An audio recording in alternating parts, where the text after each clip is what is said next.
प्रात ज्योतिर समस्त दर्शक भाई भाई मानू मोर आंतरिक शुभेच्छा एवं अभिनंदन ज्ञापन करे। प्रभुंकर पवित्र महानामर धन्यवाद हो।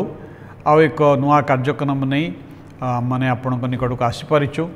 गत सप्ताह गुड़िक आपण मैंने आमर कार्यक्रम देखी आम को फोन कॉल करछंती, प्रार्थना अनुरोध जनइछंती। आम मैंने आपण प्रार्थना करुचु। आपण निश्चय आमर ये कार्यक्रम द्वारा ईश्वर आशीर्वाद पाउछंती। जदि ये कार्यक्रम द्वारा आपण ईश्वर कौन अनुग्रह आशीर्वाद पाउछंती आउ जदि पाइछंती दयाकोरी आम को जनातु। आम मैंने से ईश्वर को धन्यवाद देबू। आदि ये कार्यक्रम आपन को भल लगुच ये कार्यक्रम संबंध में जदि कौन प्रश्न भी थाए दयाकोरी आम सहित जोगाजोग करंतु। तेबे आसंता माने आज कार्यक्रम आग को बढ़िबा। आज आम जो प्रसंग रे आलोचना करिबा से प्रसंगर शीर्षक होची स्वाधीनतार आनंद रे बंचिबा, living in the joy of freedom. आमे समस्ते स्वाधीनता को पसंद करूँ। आमे स्वाधीन भारतर नागरिक। आमे आम मन पसंदर खाद्य खाइबापई, मन पसंदर पोशाक पिंधिबापई, मन पसंदर चाकरी करिबापई, मन पसंदर विवाह करिबापई, मन पसंदर अनेक जिनस करिबापई आमने पसंद करिथाउ। स्वाधीन भावे बंचिबापई आमे पसंद करिथाउ। आज आम ईश्वर वाक्य बाइबल रु गोटे अंश पाठ करिबा जहाँकि गालातिय तार 5 अध्याय आउ 1 पदरे कथा लिखा अछि। स्वाधीनता निमंते ख्रीष्ट आमान को मुक्त करियछंती, अतएव स्थिर होई रुह एवं दासत्व जुआड़ी रे आउ थरे जोचा न जाओ। ईश्वर वाक्य आमान के कथा कह जायछि जे स्वाधीनता निमंते ख्रीष्ट आम मान को मुक्त करियछंती। ईश्वर आमान को स्वाधीनता प्रदान करंती। ये स्वाधीनता कौन से राजनैतिक स्वाधीनता नुहे बा ये स्वाधीनता कौन से सांस्कृतिक स्वाधीनता नुहे बा ये स्वाधीनता कौन से ए प्रकार स्वाधीनता नुहे जे आमे जेपरी इच्छा सेपरी जगत रे बंचिबा से प्रकार स्वाधीनता नुहे। मात्र ए स्वाधीनता आत्मिक स्वाधीनता अटे। It's a spiritual freedom. ख्रीष्ट जीशु आमान को आत्मिक स्वाधीनता प्रदान करती। आउ ये स्वाधीनता ख्रीष्टों द्वारा आसी थाए एवं आमाने आउ या मानकर हृदयर गभीरतम प्रदेश रे थाए। आउ जेपरि आमाने सदाकाल आमाने आनंद करिबा, शांति रहिबा। भाई बहनी माने लोक माने आजिर जगत रे आमानकर आमे स्वाधीन भारतर नागरिक अटु, किंतु आपण जदि व्यक्तिगत जीवन को जदि भल कर परीक्षा करेंगे आज अनेक विषय आम को बंदी कर नहीं। अनेकों को निशाग्रस्त जीवन, अनेकों को अर्थ लालसार जीवन, अनेकों को विभिन्न प्रकार समस्या, विभिन्न प्रकार जंजाल लोक मान को बंदी कर नहीं। किंतु प्रभु जीशु आम मान को स्वाधीनता देवाई इच्छा करती। ये स्वाधीनता जहाँ ख्रीष्ट जीशु मान को प्रदान करती ताहा केवल आमे तांको ठारू पाई थाउ ताहा नुहे, मात्र ये स्वाधीनता रे आमे गमन करि थाउ। We walk in the freedom. आमे से स्वाधीनतार मध्य रे आमे गमन करि थाउ।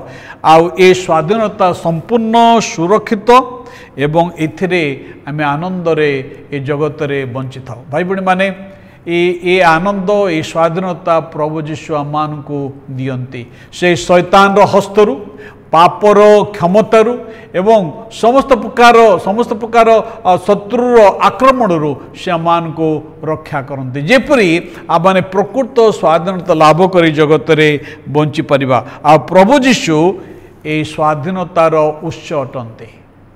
प्रभु जीशु ये स्वाधीनतार उत्स अटंती। आसित प्रभु को वाक्य आम कथा देखू। स्वाधीनता निमंते ख्रीष्ट आम्भ मान को मुक्त करियछंती। से आमान ख्रीष्ट कौथरू आमान को मुक्त कले? कौन सी सरकार बा कौन से राजनीतिक जहाँकि जिहुदी मन अपेक्षा करुले जे प्रभु जीशु जे मसीह अटंती से मान को रोमियो मान को हस्तरू से मुक्त करेंगे। मात्र प्रभु जीशु कौन से राजनैतिक, अर्थनैतिक बा कौन सी सांस्कृतिक स्वाधीनता देवाई आसी नथिले। प्रभु जीशु आसीथिले मनुष्य मान को पापरु मुक्त करने, मनुष्य मान को शैतान हस्तरु मुक्त करने। यही स्वाधीनता मनुष्यकृत भावना द्वारा नुहे बा ये स्वाधीनता मनुष्यर निष्पत्ति बा मनुष्यर नियमावली नुहे ये स्वाधीनता ख्रीष्टंकर क्रूसरू आरंभ होइछि। भाई भणी माने प्रभु जीशु आमर पाप निमंते कालवरी क्रूसरे मृत्युवरण कले आमर समस्त अपराध से महन कले एवं आम निमंते आउ से तांकर जीवन क्रूस पर दान कले। प्रभु जीशु क्रूसरे एथिपाई मोले जद्वारा कि मनुष्य माने खराब मनीष माने भल मनीष हे नुहे प्रभु जीशु पापी मनीष मानू क्रूसरे से निजे मरिबा द्वारा आउ भल मनीष करने चाह नथिले मात्र पापी मनुष्य मान को पापर उद्धार करने यह योजना थिला। भाई भणी माने प्रभु जीशु क्रूसरे आपण निमंते मो निमंते मृत्युवरण करिसेंती जेपरी आमे अनंत जीवन लाभ करिबा। हाँ आमे निश्चय भल मनीष हवा जोड़क जीवन रे परिवर्तन आसीबो से आ प्रभु जीशु कौन करती समान पापरु दोषरु लज्जारु एवं व्यवस्थार दंडाज्ञ समान को शत्रु शैतान क्षमतारु समान को उद्धार करती। यही स्वाधीनता क्षणिक आनंद दिए नहीं मात्र अनंतकालीन मुक्ति अटे।